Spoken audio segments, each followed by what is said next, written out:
The Indian Navy's undersea combatant arm is facing a yawning chasm between ambition and capability. Its proposal to acquire at least 6 nuclear-powered attack submarines (SSN) has been awaiting the government's approval for nearly 4 years.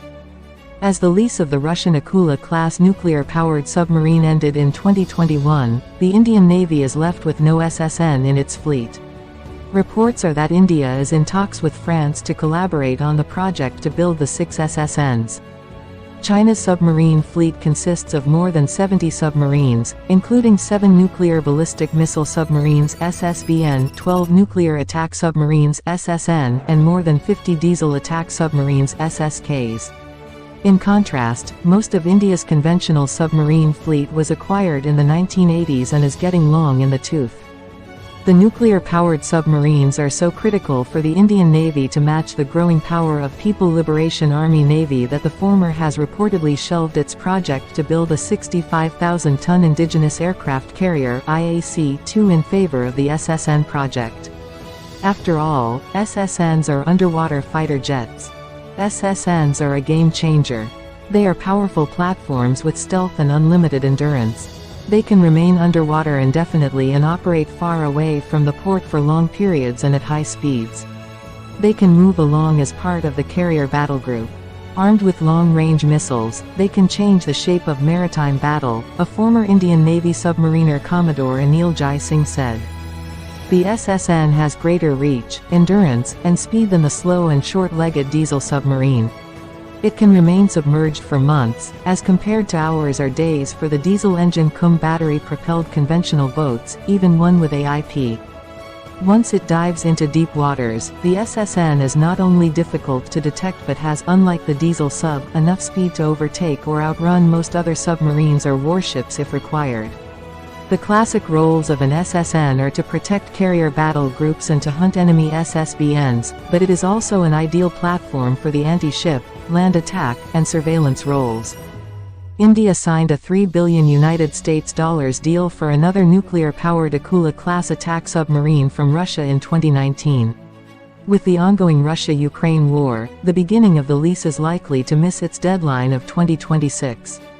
For the indigenous SSNs, if the government's nod comes tomorrow, it will take another 10 to 15 years before the first of the lot becomes combat-worthy.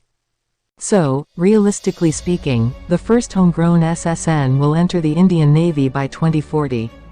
The Indian Navy has got the in-principle approval for 6 SSNs, and it is waiting for a nod from the Cabinet Committee on Security (CCS) to begin work on it. India presently has 2 nuclear-powered ballistic missile submarines (SSBNs). As an instrument of India's nuclear deterrence, they cannot be deployed for tactical missions. That is where the SSNs come into play to counter numerically superior navies. They can stalk and shadow targets at will, and their near invulnerability makes them the most potent weapon in a country's arsenal. It is evident from how India deployed its only Russian Akula-class submarine, rechristened as INS Chakra, on the eastern side of the Indian Ocean during one of the many border standoffs with China in the past decade. According to reports, INS Chakra slipped out of the Visakhapatnam harbor on the eastern seaboard of India and disappeared for over a month after diving into the Bay of Bengal. Her deployment to the east was a well-kept secret. It demonstrated India's ability to carry out maritime strikes in response to land aggression. India's prospective fleet of nuclear sharks, SSNs, are an expensive proposition. The Indian Navy has gained invaluable experience maintaining and operating nuclear-powered submarines through the leased Russian Akula-class submarines.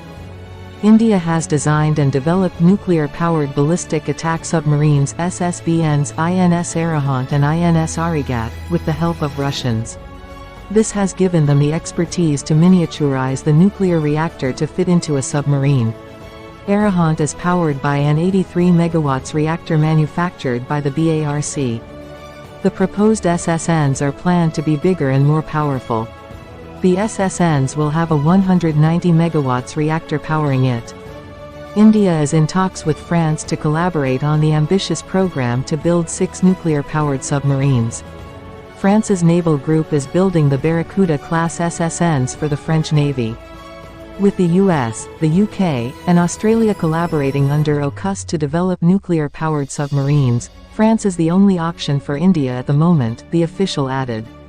India and France, during the recent visit of Prime Minister Narendra Modi to Paris, decided to cooperate in the field of small modular reactors (SMRs).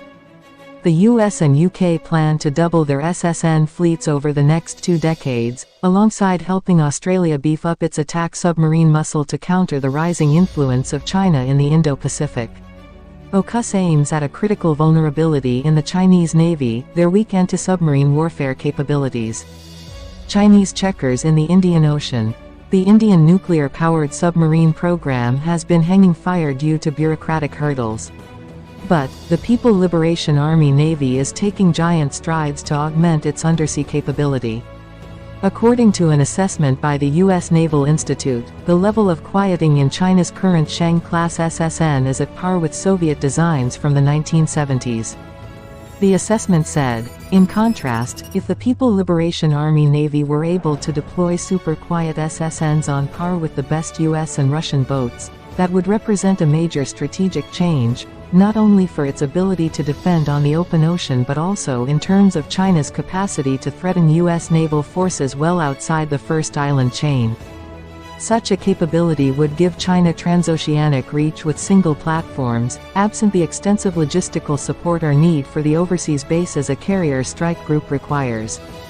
The People Liberation Army Navy presence in the Indian Ocean has been growing steadily since 2009. The rise of piracy and hijacking of ships in the Gulf of Aden hastened the Chinese Navy's advent in the region. Even today, the Chinese warships and their subsurface vessels are ostensibly in the Indian Ocean to thwart piracy attempts and protect its commercial interests. China has been deploying Sea-Wing underwater unmanned vehicles with fair regularity to gather data about the region's currents, acoustics, and maritime environment, which, besides legitimate scientific endeavors, can help the People Liberation Army Navy submarines chart navigational courses. The deployment of submarines, along with People Liberation Army Navy survey and hydrographic ships in the Indian Ocean, has become a regular feature since 2017. The increasing presence of Chinese state-run hydrographic ships and survey vessels will facilitate the future deployment of Chinese SSBNs and SSNs in the Indian Ocean. Please make sure to like and subscribe and share the video.